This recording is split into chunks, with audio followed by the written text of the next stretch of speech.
Hi, I'm Avalynn G, and I have the pleasure of speaking with Jason Scheier about the new film Transformers One. This film released in theaters September 20th and is now available on digital. Mr. Hi, Scheier is a Avalynn. production designer, and you may know his work from the critically acclaimed Netflix animation Blue Samurai. Let's talk to Mr. Scheier about Transformers One. Thank you, Mr. Scheier, for joining me on the show. Thank you. I really appreciate your introduction, and it's very nice to meet you as well. Yes. The details in the film are outstanding. How long does it take to create a film like Transformers One? Ultimately, our director, Josh Cooley, had been involved in the film for over 4 years. And when I became a part of it, I was on the film for about three. And so typically in an animated movie, it can take anywhere from 3 to 5 years to fully develop it from a story point, which is like the script, the written word, and then developed into production and then go into the finality where it's released in theaters or in our homes where it's going next. That's a very long time to Yeah. create just one film. It Wow. is. And I always sort of analogize it in this way where it's not a sprint, it's a marathon. So you have to make sure that you're pacing yourself and taking your time and doing it correctly as you go through the process. Yes. It's amazing how the use of light can make the design look very realistic and focus your attention to certain details. How do you decide what the focal point of the screen should be? That's such an amazing question. As a production designer, it's my job to actually work with our cinematographer, Chris Batty, who works with the cameras. And just like in the real world, you have cameras, but they're actually digital cameras. And so they use real film backs. And by that, it's like a 35 millimeter or a 50 millimeter lens that's attached to the camera. And so it's my job to make sure that optically, the subject, which is like you if you were in the scene, and the background are lit properly and so that they're staged where you have a 1, 2, 3 read or a compositional arrow that leads your eye to the visual cues to the actual focal point. And so I'm actually color scripting, lighting scripting, and figuring out all of those visual motifs to make sure that the viewer yourself is watching the film and knowing exactly where to look without even thinking about it. So you're a very important part of Very the film. critical, yes. So, the surface and the underground contrast greatly. What decisions led to creating the different looks? Yeah, we knew that we were going to spend a lot of the movie in Icon City, which is the underground world. And one of the ideas that I discussed with Josh, our director, was that the city could be suspended upside down because we're in an otherworldly place. Cybertron is not Earth. So gravity works differently. There's transformers that can move around on the surface inside. And then once we make our way out from the stalactite buildings, like the rocks that are inside of a cave, you go to the surface through this canopy where this mantle is. And we see the transforming surface of Cybertron for the first time. And so that was really important for me was to make sure that the audience felt that they were underground. And when they finally made their way up the train to the surface with Alita and the gang, we're going to get a chance to see all those spectacular lights of the surface and the aurora borealis and moving, transforming, ever-changing kinetic landscape. Yeah, I thought it was really cool how they were underground and then they went up like all the way to the surface. I thought that was very cool.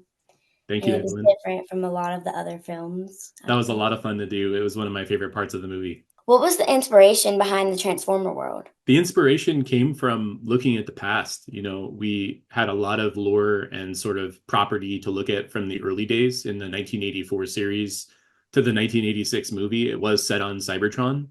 And then also, this was the first time we're spending the entire film on Cybertron, their home planet. So we really wanted to make sure that we were making it feel spectacular and beautiful. We didn't want it to be a big dystopian gray ball in space.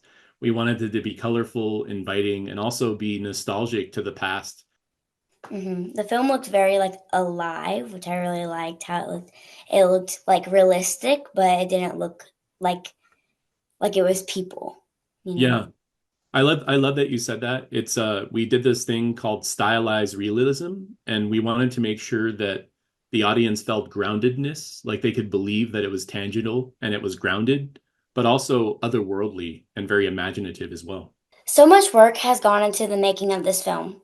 How many different visuals never even make it in, and do you hang on to that for hopefully another film? Such a great question.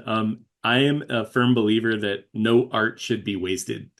So I would hope in my heart of hearts that nothing would not end up on screen, but there were elements that weren't made it to the screen, and that's okay. I think that that's part of the process is not really worrying too much about the final result, worrying about just enjoying the process and the steps that are taken along the way to get there.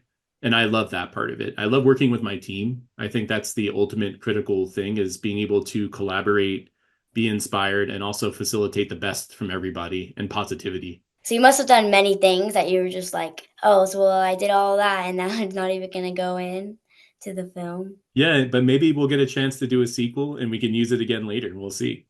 Yeah, that would definitely be like I would say it'd be exciting for you to see Oh yeah. that your work would still be into the film. Every character is unique in their looks and movements. How important is that to keep consistent throughout the film? So consistent. I think there's a thing called being on model and making sure that you're paying attention to those details. Each character actually has their own visual story. So if you're looking at Megatron, for example, he's more angular, he's more, angled and more 45 degrees in terms of his shape.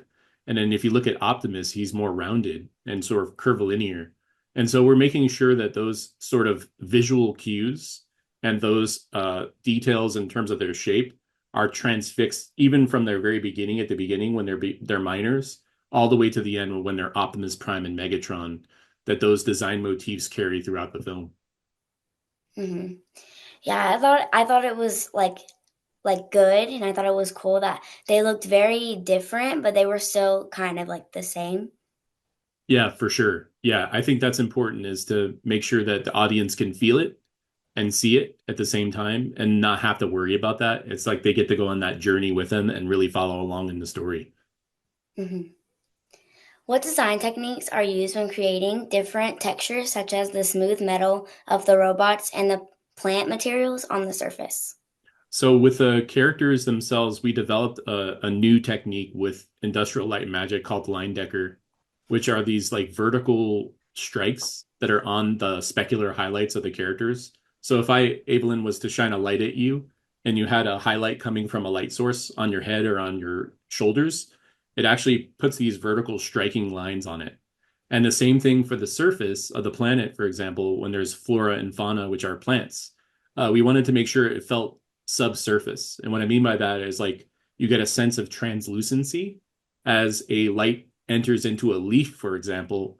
There's capillaries, just like our skin, that capture light. And if you look at it from the back end at a different angle of incidence, you're seeing glows and fills and saturations come through from those surfaces. So we paid attention to all those details and we use those in the rendering techniques. Okay. Thank you for talking with me, Mr. Scheier. Thank you. Transformers 1 released in theaters on September 20th, 2024, and is now released on digital. I'm Avalynn, reporting for Kids First. Be sure to like and subscribe to our channel. Stay informed about upcoming films. Catch you next time. Thank you so much. It was very nice to meet you. Very nice to meet you too.